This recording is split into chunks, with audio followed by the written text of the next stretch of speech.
She was already inside when the chaos began. No grand entrance, no warning, just a moment frozen in the quiet tension that only follows when the wrong person dares to exist in the wrong place. They saw her skin first, then her silence, then the confidence that made them uncomfortable. That was enough. Within minutes, hands were on her, voices raised, her dignity crushed beneath polished shoes and whispered orders. To the world, she was just a headline, a soundbite, a problem. But none of them knew what they'd just done, not to a stranger, but to someone with the power to burn the system down from the inside. What started as public humiliation would spiral into one of the most explosive reckonings they'd ever face. Watch carefully. This story turns sharply. If you're ready for truth that doesn't flinch, hit like, subscribe, and drop a comment. Tell us where you're watching from and what justice means to you. Cordelia Banks exited her silver sedan with the composure of someone who had fought long, hard battles and won. Her heels clicked crisply against the concrete, each step intentional, as she approached the towering glass doors of Empire National Bank. The morning air was cool, the kind that whispered fresh starts, but Cordelia wasn't here for a new beginning. She was here to close a loop. After 2 years of legal wrangling, court hearings, and probate disputes, she was now the legal inheritor of the Grant Real Estate Trust, properties her grandfather built from nothing. One of those properties housed this very bank. Her folder, tucked beneath her arm, held original lease documents, proof of ownership, and official notification letters. Her purpose was simple: hand-deliver the updated lease terms to the bank's regional manager as required by contract. She even scheduled the appointment a week in advance. But plans don't always mean protection. As she stepped through the revolving doors, she caught the faint scent of cologne and the chill of air conditioning wrapping around her. She barely took 3 steps into the glossy, marble-floored lobby when a voice, sharp, guttural, cut across the space. "Hey, back off. You're not supposed to be here." The words struck like a slap. Cordelia stopped mid-step, blinking in confusion.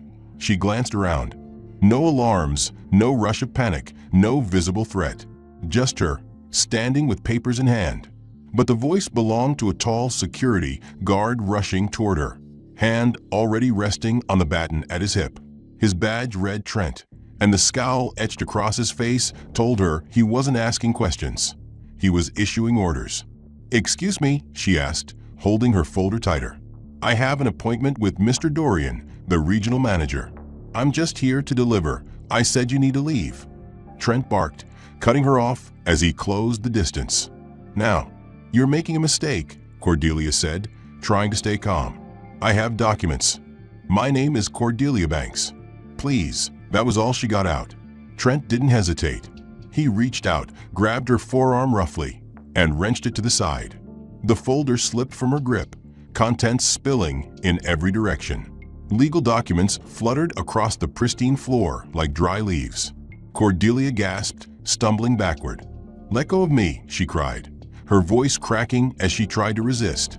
But he was stronger, faster. In one brutal motion, he spun her around, slammed her against the cold marble floor, and twisted her wrist behind her back. A sharp, searing pain shot up her arm. "Stop," she screamed. "You're hurting me."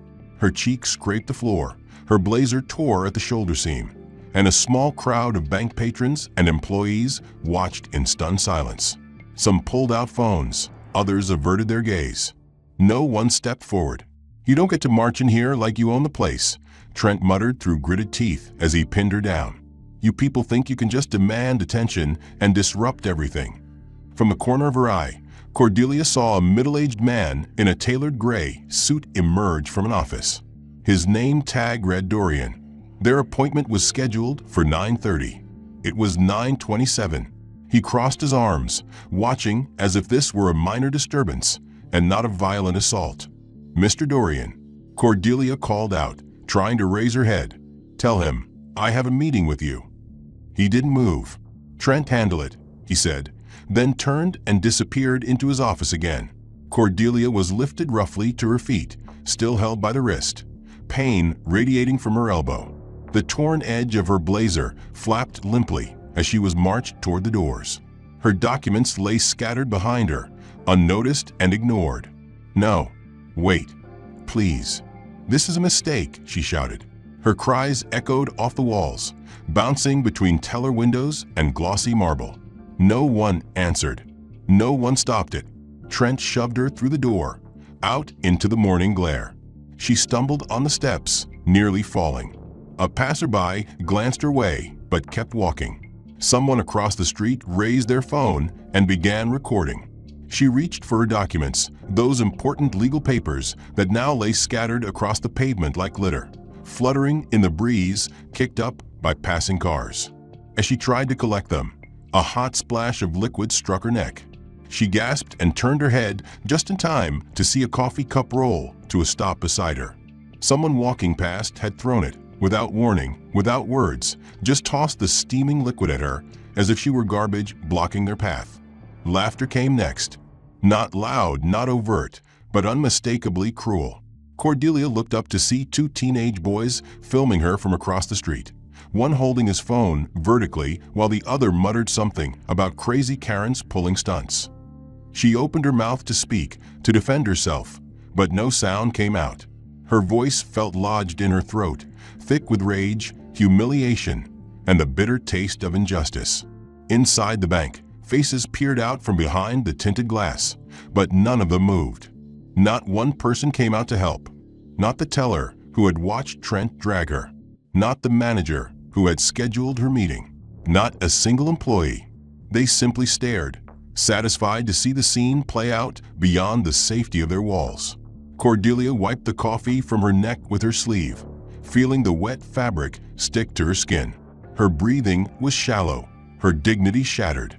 She tried to gather what few documents hadn't blown into the street, holding them with shaking hands. Her phone buzzed in her bag, but she didn't look at it.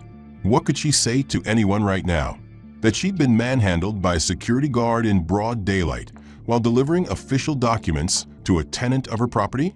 Who would even believe that? Across the street, a woman in a lavender suit coat hesitated, watching Cordelia with narrowed eyes. For a moment, Cordelia thought she might cross over, offer a word of concern. But the woman turned away.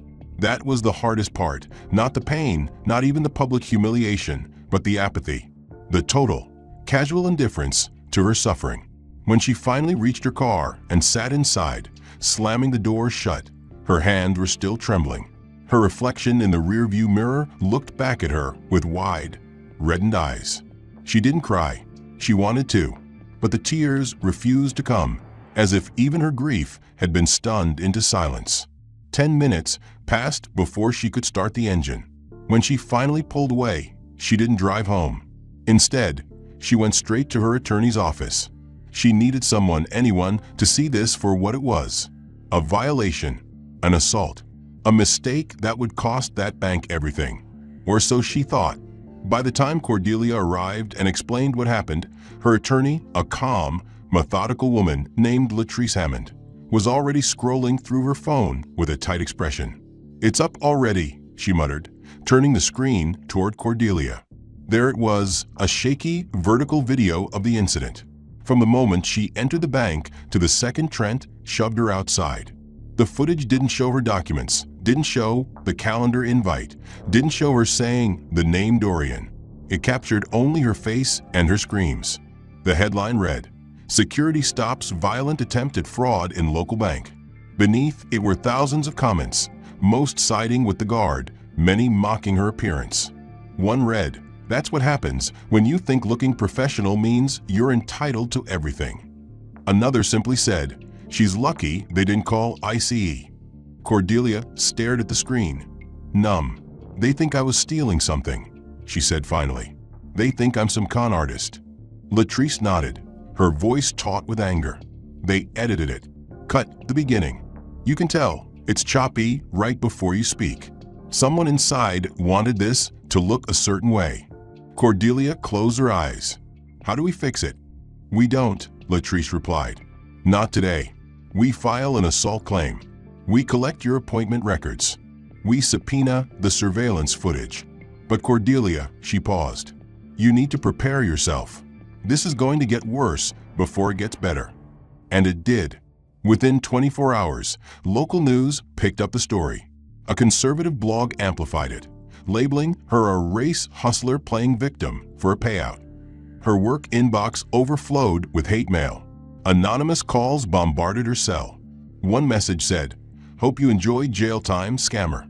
Another read, "Should have tossed you while they had the chance." Cordelia unplugged her landline that night. She pulled her curtains closed, sat on the couch, and tried to breathe. The sense of injustice burned in her chest, hot and heavy, but the deeper pain was the loneliness. The feeling that she, a woman of logic, of earned power, had been reduced to nothing by a few seconds of video and a false narrative. Worse, the world seemed eager to believe it. Her niece called from college. "Auntie, are you okay?" she asked, voice trembling. Latrice printed the documents, notarized them in the presence of a clerk, and together they walked them directly to the bank's downtown headquarters. It wasn't the branch where Cordelia had been assaulted. That one was already sealed off to her, but this location, by policy, had to accept official legal complaints from the public.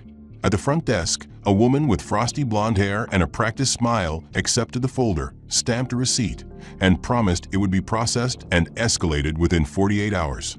Cordelia kept her tone even, her hand steady, but inside she was raw. She hoped, naively, that once the right people saw the documents, once the truth came to light, someone would apologize. Someone would fix this. But 2 days passed, then 3, then a full week. No call came, no email. When Latrice followed up, she was transferred from one department to another until finally, someone in risk and compliance claimed no record of the complaint existed. They said nothing had been received. When presented with the stamped receipt, the representative stuttered, then stated coldly that it must have been a clerical oversight. Cordelia's stomach turned. A clerical oversight meant nothing to them. But to her, it was another door slammed in her face. Another quiet erasure. They didn't need to physically remove her anymore. They could delete her existence from their systems. Worse, the silence wasn't just bureaucratic. It became deliberate. One morning, Cordelia tried to log into her business account to pay a vendor. The screen flashed red. Access denied. Please contact your administrator. She did. The answer was stunning. Your profile was flagged as high risk due to recent behavioral escalations. We are conducting a security review. She hung up, stunned. She had no access to her own money. She went to a different branch to try to resolve it. This time, she didn't even get past the entry vestibule. As soon as her ID was scanned at the door, a light flashed red. A silent alarm triggered, and 2 uniformed guards emerged, surrounding her without a word. "Is there a problem?" she asked, already knowing the answer. "You've been flagged in our internal system," one of them said. "Corporate security has listed you as a restricted client. You'll need to leave." "On what grounds?" she demanded. "What database? Who listed me?" "We're just following instructions," he replied flatly. She was escorted out again, this time without bruises, but the wound cut deeper. She wasn't just denied justice. She was now treated as a threat. She called Latrice, who immediately requested all records and flag codes associated with Cordelia's accounts. The reply came 3 days later in the form of a legal memorandum filled with vague language. It stated that Empire National had a right to protect its employees and clients from individuals exhibiting volatile or aggressive behavior, and cited online reports of disruptive conduct as justification for the flag. In one swift, quiet move, they had weaponized the viral video to brand her a danger. The internal system marked her as non-compliant, with a red tag that instructed all branches to deny her access. She had become, officially, an invisible person within their empire. Meanwhile, her business transactions stalled. Clients backed out. Vendors refused contracts without bank verification. The fallout spread like ink through water. Each institution she contacted responded the same way. "We're reviewing our relationship due to recent developments." Cordelia wasn't being silenced. She was being erased. And no one, not one person within the organization, stepped up to question it. Not the clerk who received her documents. Not the manager who had booked the meeting. Not the HR official who had viewed her footage. All of them chose silence. Not out of ignorance, but out of allegiance to the system, to convenience, to fear. On social media, her story was being debated, dissected, and twisted. Some defended her, calling her brave, but far more labeled her dangerous, unpredictable, or dishonest. Someone had doxed her address, and she received another anonymous threat. Next time you trespass, you'll leave in a body bag. She gave the voicemail to the police. They took the report, nodded politely, and did nothing. Her reputation, her access to resources, and her freedom to conduct her business were now crumbling, all without a formal charge or hearing. Cordelia began recording everything, every call, every interaction, every denial. She printed every email, stored every voicemail, and backed up every document to a secure drive. She stopped expecting answers. At first, she thought maybe it was an error, a temporary security block due to unusual activity. She had been logging in often, sending records to her lawyer, backing up legal correspondence, and following up with contacts. But then her cloud drive showed the same problem. Her digital identity was evaporating. She picked up her phone to call her IT technician, but before she could dial, another notification appeared. This one was from the mortgage division of the very bank she now fought. The subject line read, "Account review urgent." Cordelia opened the email slowly, already dreading what she'd find. The contents were brief but chilling. Your property loan account is currently under compliance review due to recent inconsistencies identified in your client risk profile. Please refrain from initiating any further transactions until we complete our evaluation. She read it 3 times, heart pounding. Inconsistencies? Her mortgage was fully paid.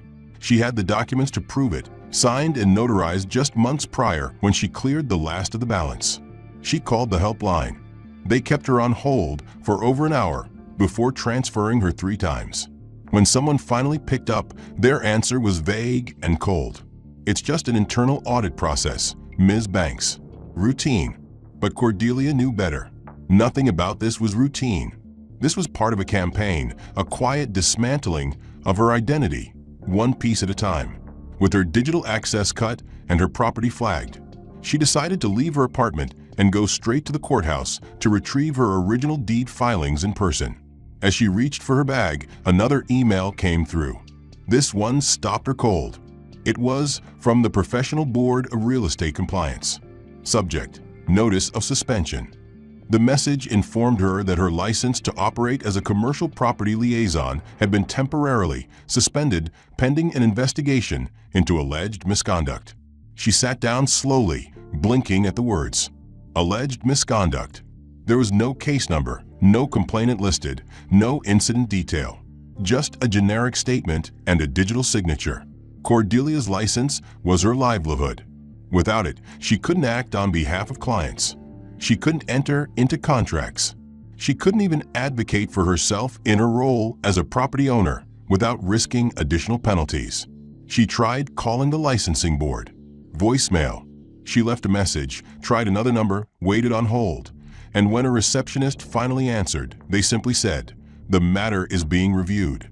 Please refrain from further inquiry until you are contacted by an investigator." Her hands trembled as she set down the phone. She looked around her apartment, at the walls once filled with pride and framed achievements. Now they felt like decorations on a cage. Latrice, her lawyer, called minutes later. Cordelia didn't even have to explain. "I saw the suspension notice," Latrice said, her voice a mix of fury and disbelief. "They're tightening the noose. They're not just trying to erase your access. They're trying to erase your credibility. They're dismantling my life," Cordelia replied quietly. "And no one's stopping them." "We will," Latrice promised. "But we need leverage. We need proof of intent, not just damage." That evening, Cordelia combed through every backup she had, searching for inconsistencies, for anything she might have missed. But she knew it wasn't about what she did wrong. It was about control. If they could disconnect her from the digital world, they could isolate her. If they could question her license, they could delegitimize her voice. If they could flag her mortgage, they could take her home. That night, she heard a noise at her door, 3 loud knocks. When she peered through the peephole, she saw 2 men in plain clothes holding clipboards. One introduced himself through the door as a representative from the City Compliance Bureau. "We're here to inspect the property. Anonymous report of violations." Cordelia didn't open the door. She told them through the lock that she would not be engaging without legal counsel present. They left, but not without slipping a red sticker under the door, notice of intent to inspect. It was happening fast now, faster than she could respond. Each step, digital locks, mortgage review, license suspension, now home inspection, was designed to keep her off balance, to keep her from organizing a defense. It wasn't just an attack on her reputation. It was an attack on her stability. Every institution she had once relied on was turning against her, or worse, pretending neutrality while enabling the erosion. By the next morning, 3 of her long-term business partners had pulled out of active projects, citing recent reputational concerns.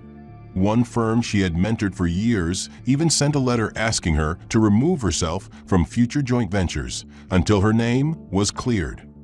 The implication was clear. They didn't believe her side. Or maybe they did, but it didn't matter.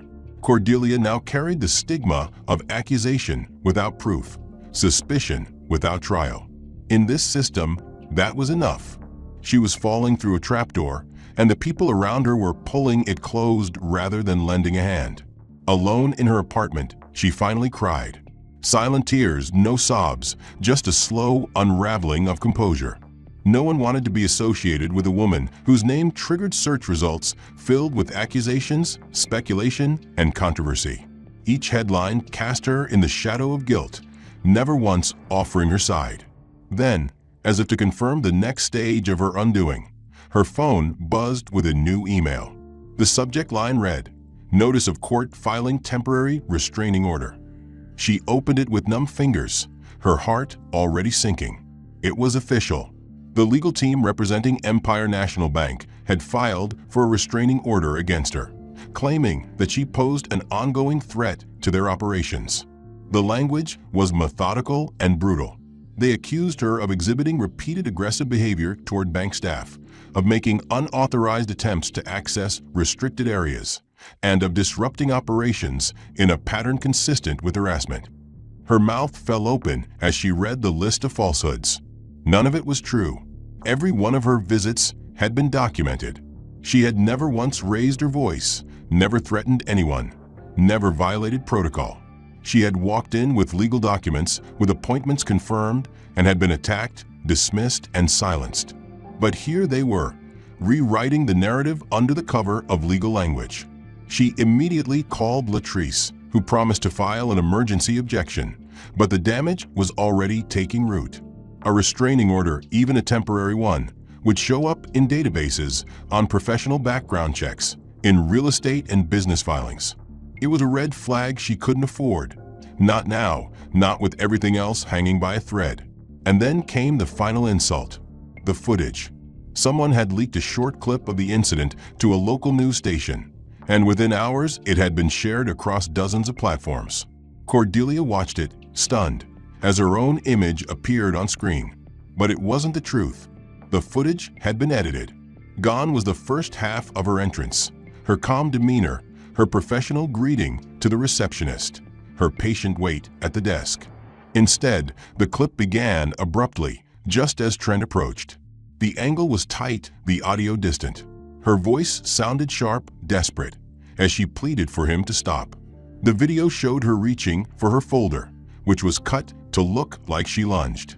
The moment he grabbed her was trimmed to imply she resisted. The segment ended with her on the floor flailing, as the caption at the bottom read, "Woman causes disturbance at Empire National Bank." She stared at the screen, mouth dry, fingers clenched. It was a lie, a complete fabrication. But it was believable enough to the average viewer, and that was the point. The court of public opinion didn't need truth. It just needed a version of the story that fit their assumptions. And this one did. It painted her as the angry black woman trope, the disruptor, the one who just couldn't follow the rules. By the end of the day, the clip had reached national news aggregators. Talk radio stations picked it up. Anonymous pundits debated whether she had planned the whole thing to sue for a payout. One panelist even said, "You can tell from her body language she wanted confrontation." Cordelia wanted to scream. She wanted to break something, but she did neither. Instead, she called Latrice and asked one question. "Can we prove the footage was altered?" Latrice paused. "Maybe. We can demand the full surveillance logs, but they'll fight it. And even if we get them, they'll delay it until the restraining order hearing is over. That's the play. They make you look volatile, file the order, and use that to justify everything else." Cordelia rubbed her temples. The strategy was brilliant in its cruelty. With the restraining order in place, she couldn't come near any branch office. She couldn't deliver legal documents in person. She couldn't attend meetings regarding her own property. And any attempt to do so could be labeled a violation. It was a legal cage, a setup designed to bait her into reacting. Because if she did, they'd have more footage, more proof, more headlines. It wasn't just about silencing her. It was about transforming her into the villain of her own story. The public wouldn't care about context. They wouldn't ask why the video was so short or why there was no sound before the moment of conflict. They wouldn't question the timing of the restraining order or the loss of her digital access. They would just see a woman being handled and assume the worst. By the time Cordelia finally closed her laptop, her face was blank.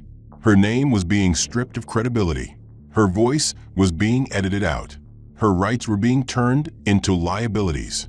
She couldn't walk into her own property without being treated like an intruder. Her digital accounts remained locked. Her mortgage remained under review. Her license remained suspended. Her reputation remained in free fall. And now, just when she thought they couldn't take anything else from her, she opened her mailbox and found a thick envelope marked official notice. Inside it was an eviction letter from her landlord. The wording was formal, impersonal, and devastating. Due to concerns about public safety, neighborhood peace, and rising legal scrutiny, the property management company had decided not to renew her lease. She had 30 days to vacate the premises. Cordelia gripped the edge of the counter as the letter shook in her hands. The apartment she'd lived in for 6 years, the home she had curated with art, books, and years of memories, was no longer hers. She wasn't late on rent. She wasn't disruptive. She wasn't problematic. She was simply inconvenient. She was now a liability in the eyes of any institution that once considered her a client or a partner. Latrice confirmed what she feared. There was no legal grounds to fight it. The landlord hadn't breached any laws. They were just exercising discretion based on public relations concerns. That afternoon, Cordelia packed 2 boxes, not because she planned to move yet, but because she couldn't stand to look at the space without preparing for its loss. Every framed photo, every certificate on the wall, every piece of furniture became a symbol of what was being stripped away from her. And then came the call she wasn't ready for. Her sister's number lit up her phone. "Cordelia," Mariah said, her voice tight and restrained. "We need to talk about Talia." Cordelia's chest tightened. "What happened?" "She was jumped after school," Mariah said, her voice shaking now. 3 girls from her class. They pushed her, took her phone, and told her to stop defending criminals. Cordelia sank into a chair. "Oh my God, is she okay?" "Physically, she's bruised but not broken," Mariah said. "Emotionally, though, she's a wreck. She's afraid to go back." Cordelia felt sick. Her niece, her brilliant, artistic 12-year-old niece, was being targeted because of her. "They're saying all sorts of things," Mariah continued. "That you lied, that you faked the whole bank thing for money, that you attacked a guard." The kids repeat what they hear online. They've seen the edited video. They believe it. The school says it's investigating, but that it's hard to control narratives outside the classroom. Cordelia didn't respond for a moment. Her heart was hammering, her throat dry. They hadn't just come for her. They were going after her family now. Her shame, her humiliation had rippled outward, poisoning the lives of those she loved. "I'm so sorry," she whispered. "Don't apologize to me," Mariah said, her voice breaking. "I know who you are, but I need to know what you're going to do about it. Because I'm tired of watching you get torn apart while they act like you don't matter." Cordelia wanted to say she had a plan, that the courts would correct the lies, that the truth would eventually surface. But she couldn't make herself believe it. The truth had become irrelevant. She was losing not because she was wrong, but because the system she challenged had declared war. That evening, she turned on the news to hear her name mentioned again. This time, it was a televised press conference. Councilman Harold Vess, a rising political figure with national ambitions, stood at a podium flanked by flags and uniformed officers. "We have seen an unfortunate rise in agitation against our financial institutions," he said. "And while we support peaceful protest and the right to due process, we must also protect our businesses and public spaces from individuals who repeatedly disrupt civil order." Ms. Cordelia Banks is an example of how a personal grievance, when weaponized through social media, can create fear, division, and chaos. Cordelia stared at the screen in disbelief. She wasn't just being erased. She was being demonized. A local politician had used her name, her suffering, as a prop to project law and order. He didn't know her. He hadn't asked for her side. But he used her name like a curse word, and the public absorbed it without question. The next day, more doors closed. A coffee shop she frequented asked her not to return. The dry cleaner claimed they lost her items. A woman at the grocery store recognized her and muttered, "You should be ashamed," as she passed. By the time she arrived at Empire National Bank's flagship branch, it was already surrounded by flashing lights and murmurs. Pedestrians stopped mid-stride, eyes widening as black SUVs rolled to a smooth stop in front of the building. Camera crews scrambled for position. Reporters whispered her name with the same tone they once used to mock her. But today, there was no mockery in their voices. Cordelia stepped out of the vehicle wearing a navy blue suit cut with surgical precision, her posture as straight as steel. Her gait was even unapologetic. Her hair was swept into a clean twist, her chin high. She was flanked by 2 federal agents from the Department of Housing and Urban Development and 1 representative from the Department of Justice's Civil Rights Division. Behind them, 2 attorneys walked in silence, one of them Latrice, dressed in black, her eyes sharp. The bank's front doors, once a barrier of humiliation, opened before them. Inside, the same polished marble that had tasted Cordelia's blood now glistened beneath her heels. The same cameras that captured her humiliation now clicked for a different reason. The branch manager, Dorian, was already waiting near the customer service desk, his expression unreadable, but the stiffness in his posture betrayed his nerves. Trent was nowhere in sight. A regional representative from corporate, a man named Gerard Spence, had been flown in from headquarters. His tie was askew, his forehead damp with sweat. "Ms. Banks," he began, voice tense, "this is a private institution, and I must ask." Cordelia held up one hand.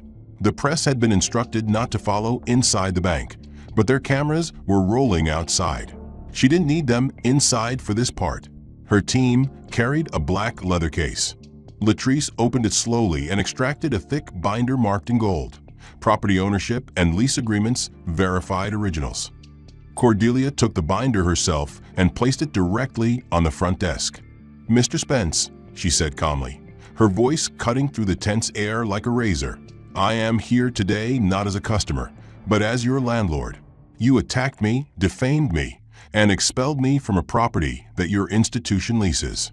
A property my grandfather built from the ground up. A property I now own outright." She paused as the words sank in.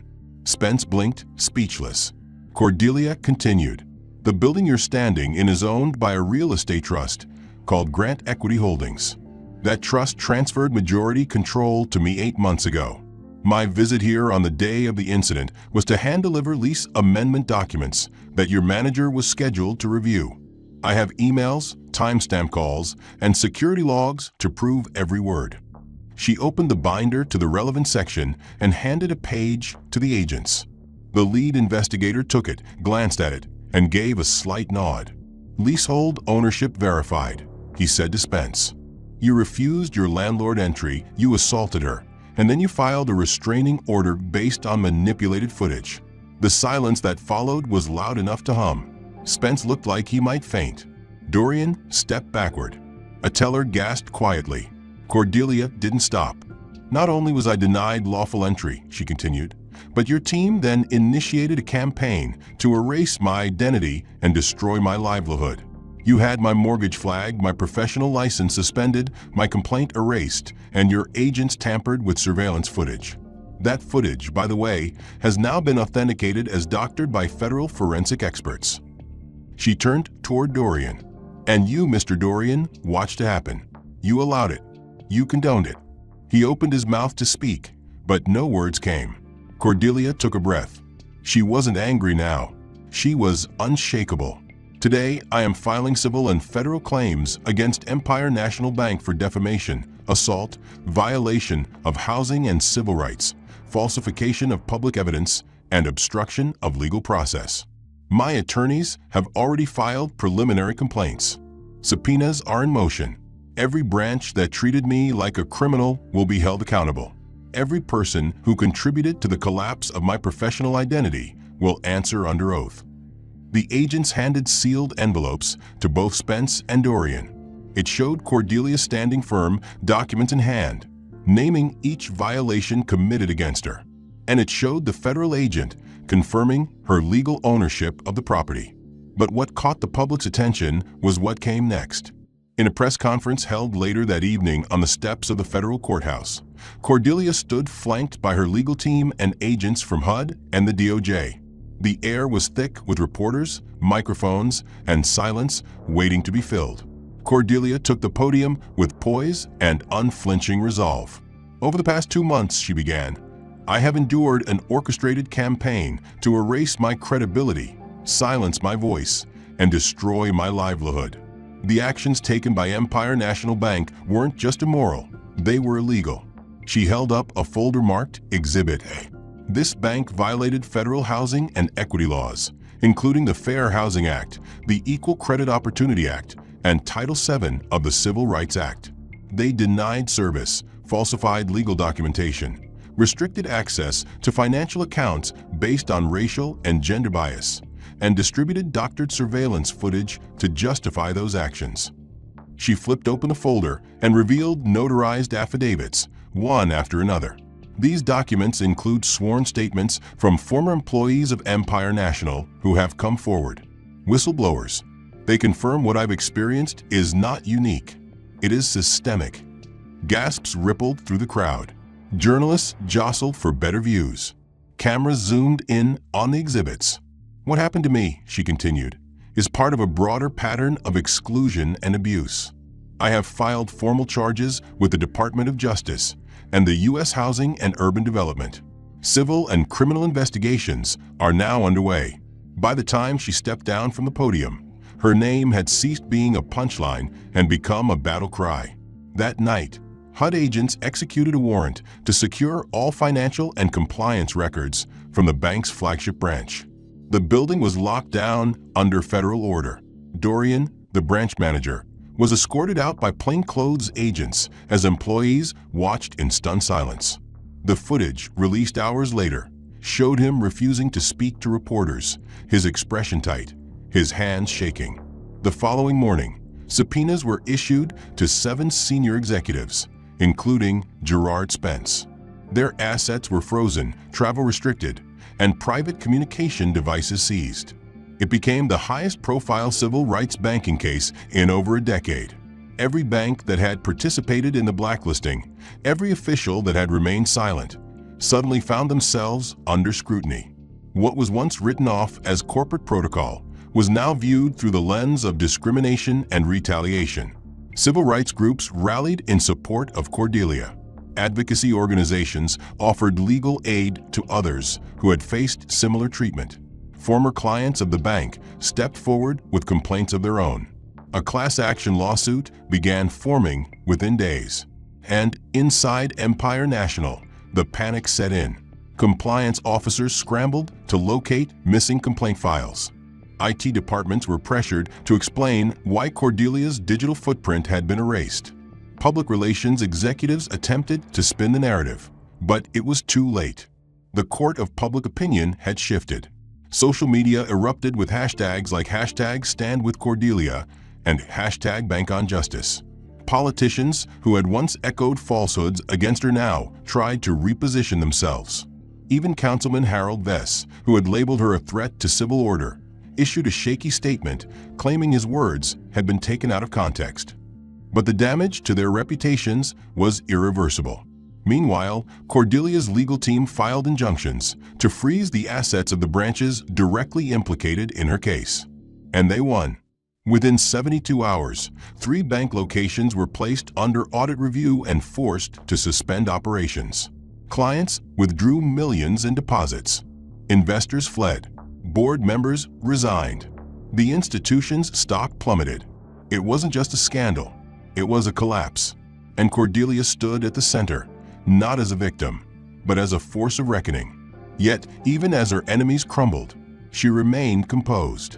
She never gloated, never snapped back at those who had shunned her. She focused only on justice.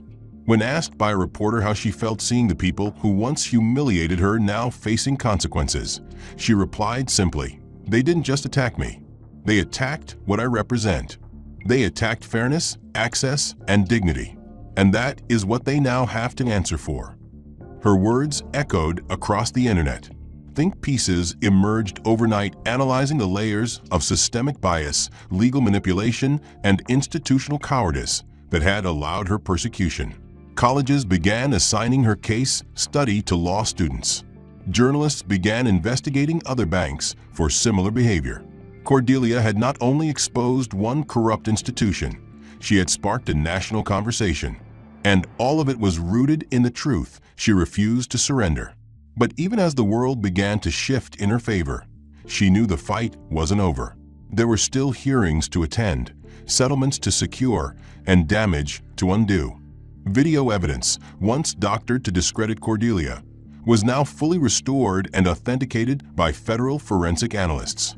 In it, the unedited footage clearly showed Cordelia entering the bank in a calm, professional manner, identifying herself, and providing documentation before Trent forcefully grabbed her and slammed her to the ground without provocation. The Department of Justice issued a warrant for his arrest, and within days, he was taken into custody and charged with aggravated assault, unlawful detainment, and civil rights violations. His mugshot appeared on national news, alongside archived clips of him manhandling Cordelia. No longer a protector of property, he was now an emblem of unchecked aggression and institutional failure. Public sentiment shifted fully against him.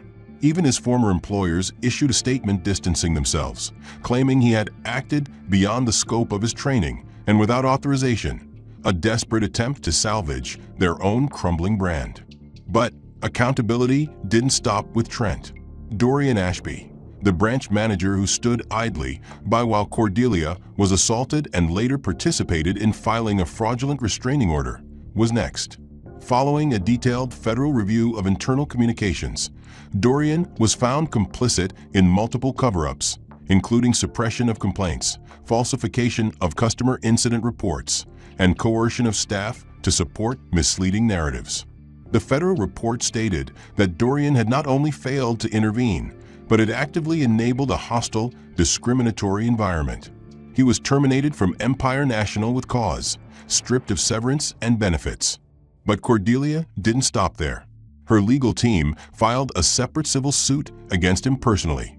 The charges included defamation, negligent supervision, and conspiracy to obstruct a federal complaint. As the case gained traction, more employees came forward anonymously, recounting how Dorian had routinely ignored discrimination complaints, bullied junior staff, and protected misconduct if it benefited corporate interests. In court, Dorian appeared smaller than he once seemed. Gone was the corporate bravado. He sat in silence as Cordelia's legal team laid out a precise, methodical case built on emails, testimony, surveillance footage, and policy violations. The jury took less than a day to decide. Guilty. Cordelia was awarded significant damages, not just from Dorian, but from the bank itself. Both entities found jointly liable for intentional infliction of emotional distress and long-term economic sabotage. The award totaled 7 figures.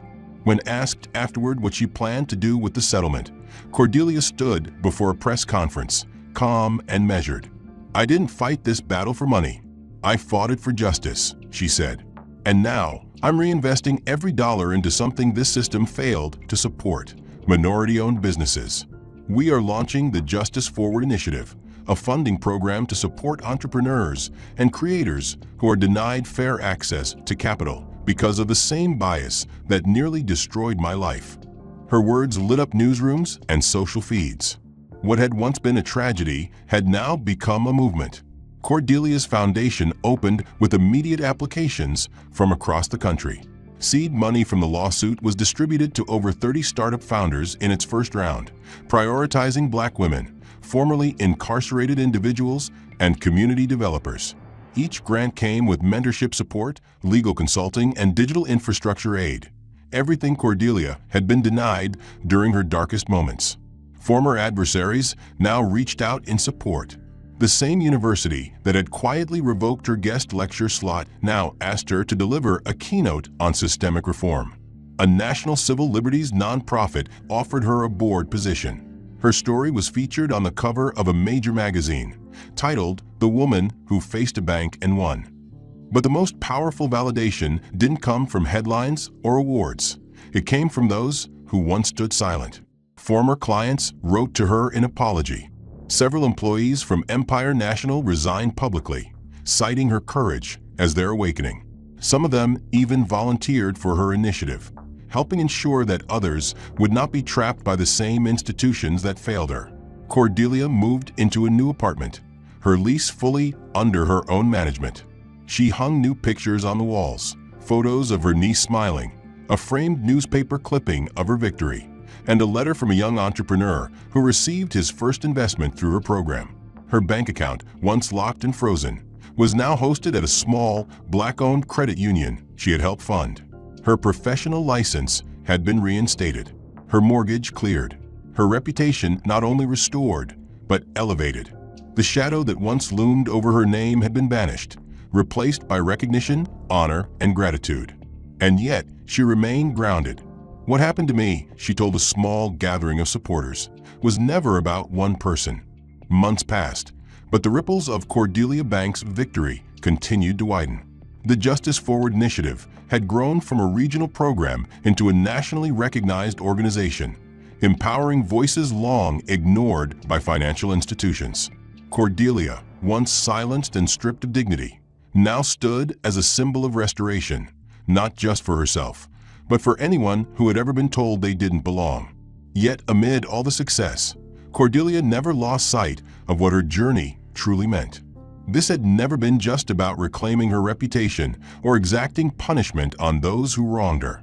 It had been about shifting a system, transforming a space of oppression into one of opportunity. That vision took shape in the most symbolic way possible when the lease to Empire National's former flagship branch expired. The building had been shuttered after the federal seizures, its walls stripped of the corporate logos that once represented a culture of quiet cruelty. Now it was hers again, not just in title, but in truth. Cordelia walked through its hollow corridors, remembering the cold marble where her body had once been pinned, the glass door through which she had been pushed, the camera that had captured her humiliation. But she didn't flinch. She saw it for what it was, not a monument to pain, but the perfect place for rebirth. She reopened the building not as a private bank, but as a community credit union, the People's Trust. Its charter prioritized financial access for underbanked populations, with programs tailored to support small businesses, young entrepreneurs, single parents, and marginalized communities. The vault, once filled with power leveraged against the vulnerable, now safeguarded their futures. The staff was diverse, trained not just in finance, but in equity principles and community engagement. At the entrance, beneath a new steel and glass sign, a bronze plaque was mounted into the wall. It read, "Justice lives here now." But the most surprising moment of all came quietly one morning, as Cordelia reviewed a new batch of volunteer applications for her foundation. She paused when she saw the name, Trent Hollinger. The same man who had once assaulted her was now asking to serve. His application came with a personal letter, handwritten, not emailed. In it, he didn't offer excuses. He described the months he spent in jail, the required therapy sessions, and the hours he spent rewatching the footage, not the doctored version, but the full, unedited truth. He wrote of shame that kept him awake, of the moment he realized that the system he had sworn to protect was built on fear and prejudice. He admitted he had acted on assumption, not fact, and that his silence afterward had been cowardice. "I don't ask for forgiveness," the letter ended, "but I do ask for the chance to repair, to work, to serve, to stand beside those I once stood against." Cordelia read the letter twice. She closed her eyes and remembered the pain, the confusion, the helplessness. But she also remembered what it meant to be seen not for your worst moment, but for the possibility of better ones. She called a meeting with her board and asked them to review the application. After a long discussion, they approved. Trent joined the outreach program as a volunteer mentor for formerly incarcerated individuals, teaching financial literacy and reentry support. He never sought the spotlight. He worked quietly, diligently, always respectful, always mindful of the space he occupied. At a fundraising event 6 months later, Cordelia introduced him to the stage. She told the audience only the facts, that he had once harmed her, that he had repented, and that he had now dedicated himself to helping others rise. The room fell silent. Then Trent took the microphone. "I was part of the problem," he said simply. "But this woman, this leader, chose to build something instead of burning everything down. She gave me a chance to change, and I will spend every day earning that grace." The applause was not loud, but deep, genuine. That moment captured the essence of everything Cordelia stood for. Not just justice, but transformation. Not just punishment, but purpose. In the months that followed, the people's trust flourished. New branches opened. More businesses launched with support from her initiative. Her niece, once bullied, now toured schools with Cordelia to talk about resilience and truth. Dorian, still facing civil penalties, remained out of the public eye. Spence resigned from corporate finance altogether. But Cordelia didn't gloat. She moved forward with quiet resolve, carrying the weight of her journey not as a burden, but as a responsibility. On the anniversary of her victory, she walked alone into the lobby of her credit union, touched the bronze plaque, and whispered, "This is what justice looks like." And it was. Not rage, not revenge, but restoration. She had turned a place of harm into a haven. She had rewritten a narrative imposed upon her by others and replaced it with one of her own design. She was no longer a trespasser. She was the architect of something better. The end. If you found this story powerful, moving, or thought-provoking, consider showing your support by liking and subscribing for more narratives that tackle injustice, redemption, and transformation. I'd love to hear your thoughts. What do you think about Cordelia's journey? Which moments struck you the most? And where are you watching or reading from? Drop a comment and join the conversation. Your voice matters.